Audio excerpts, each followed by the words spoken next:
में आपने देखा होगा कि सत्ता पक्ष और विपक्ष दोनों प्रशांत पे एक साथ प्रहार करना शुरू कर दिया है। जी। आप इससे सोचिए समझिए कि प्रशांत की बढ़ती ताकत से सत्ता पक्ष में भी खलबली है और विपक्ष में भी खलबली है। हम लोगों ने तय किया कि कौन अध्यक्ष होगा, हम लोगों ने तय किया करेंगे कि प्रत्याशी कौन होगा, और जब हम लोग जीत के जाएंगे तो हम ही तय करेंगे कि कौन हमारा नेता होगा। सरकार जो भी बनेगी वो बैसाखी के सहारे हमारे समर्थन से बनेगी, हमारे इच्छा शक्ति से बनेगी। प्रशांत किशोर जी आज की तारीख में वो मतलब जैसे अनगाइडेड मिसाइल कह लीजिए, किसका वो क्षय करेंगे हम नहीं जानते हैं, किस पार्टी का क्षय करेंगे मैं नहीं जानता हूँ, लेकिन आने वाले समय में बिहार का वो भला करेंगे।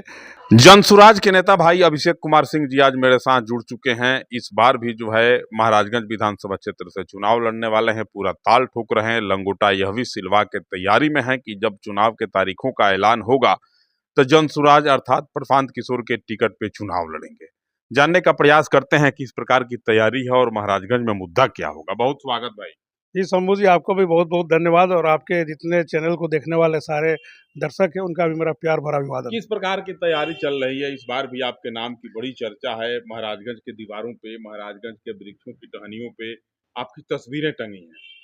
क्या लगता है किस प्रकार की तैयारी है? नहीं, तस्वीरें टंगी हमारी, चूंकि अभी हमारे आदरणीय नेता जनसुराज के सूत्रधार प्रशांत किशोर का आगमन महाराजगंज की पावन धरती पर हुआ था। जी। रामदेव बाबू, महामाया बाबू की कर्मभूमि जन्मभूमि पर उनका आगमन हुआ था, तो हमने उनके अभिनंदन में वहाँ बोर्ड लगवाया था टहनियों पे, पोल के खंभों पे। जी। तो एक जनरल चीज़ है, कोई बहुत बड़ी चीज़ नहीं है। और जहाँ तक आपने कहा लंगोट कसने की बात, जी।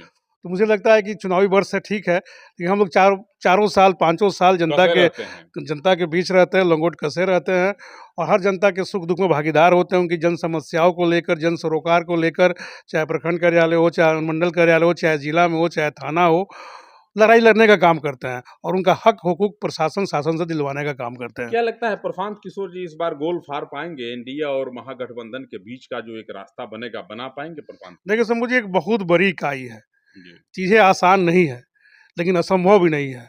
और प्रशांत जी जिस तरीके से काम कर रहे हैं, ग्रास रूट पे जाके चीज़ों को समझ रहे हैं, लोगों से मिल रहे हैं, लोगों का फीडबैक ले रहे हैं, तो मुझे लगता है, मेरा ये अपना विश्वास है कि आने वाला समय में आपने देखा होगा कि सत्ता पक्ष और विपक्ष दोनों प्रशांत पे एक साथ प्रहार करना शुरू कर दिया है। जी। आप इससे सोचिए समझिए कि प्रशांत की बढ़ती ताकत से सत्ता पक्ष में भी खलबली है और विपक्ष में भी खलबली है। प्रशांत किशोर जी आज की तारीख में वो मतलब जैसे अनगाइडेड मिसाइल कह लीजिए, किसका वो क्षय करेंगे हम नहीं जानते हैं, किस पार्टी का क्षय करेंगे मैं नहीं जानता हूँ, लेकिन आने वाले समय में बिहार का वो भला करेंगे।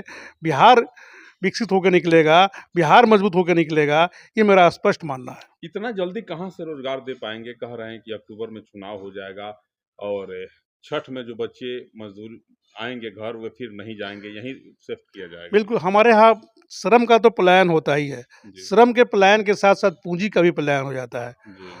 जो रेशियो बैंकों का है, जो लोन देना चाहिए वो नहीं दे के वो अन्य स्टेट में दे देते हैं। वो उस पूंजी के पलायन को रोक के, और जो हमारे बच्चे हैं उनको एकदम हिदायत रहेगी लोन देने के लिए, कम रेट पे लोन दे के, और उनको उनकी योग्यता के अनुसार उनके कार्यों को अंजाम देने की, ताकि वो 15,000 20,000 की रोजी रोजगार यहीं पे कर सके, अपने परिवार के बीच में रह के, अपने बच्चों के बीच में रह के, अपने माता पिता के बीच में रह के। आप कितने आश्वस्त हैं कि प्रशांत की सरकार इस बार बिहार में बन जाएगी? सरकार जो भी बनेगी वो बैसाखी के सहारे हमारे समर्थन से बनेगी, हमारे इच्छा शक्ति से बनेगी। और आने वाला समय जनता इंतजार कर रही है, चुनाव का इंतजार कर रही है कि जब समय उस तरह का आता है तो एक बहुमत देकर प्रशांत को वहाँ बैठाने का काम करेगी। प्रशांत को बैठाएंगे, प्रशांत जी मुख्यमंत्री बनेंगे? बिल्कुल, चेहरा हमारे यहाँ वो प्रशांत आइकॉन है, प्रशांत हमारे रोल मॉडल है। जनसुराज के माध्यम से जो लगातार कह रहे हैं कि हमको मुख्यमंत्री नहीं बनना है। ठीक है, नेता कह रहे हैं, हम जनसुराज जनता की पार्टी है। हम लोगों ने तय किया कि कौन अध्यक्ष होगा, हम लोगों ने तय किया करेंगे कि प्रत्याशी कौन होगा, और जब हम लोग जीत के जाएंगे तो हम ही तय करेंगे कि कौन हमारा नेता होगा। तो मुझे लगता है कि मैंने हमारे जनसुराज की तो बात छोड़ दीजिए, विपक्ष से भी अगर आप पूछिएगा तो उनको अच्छा लगेगा कि प्रशांत जी मुख्यमंत्री बन के मुख्यमंत्री गद्दी पर बैठे, और जो बिहार लगातार पिछड़ा बिहार बना हुआ है विगत कुछ दशकों से, उस बिहार को अग्रणी राज्यों में, देश के अग्रणी राज्यों में लाने का काम प्रशांत किशोर करें।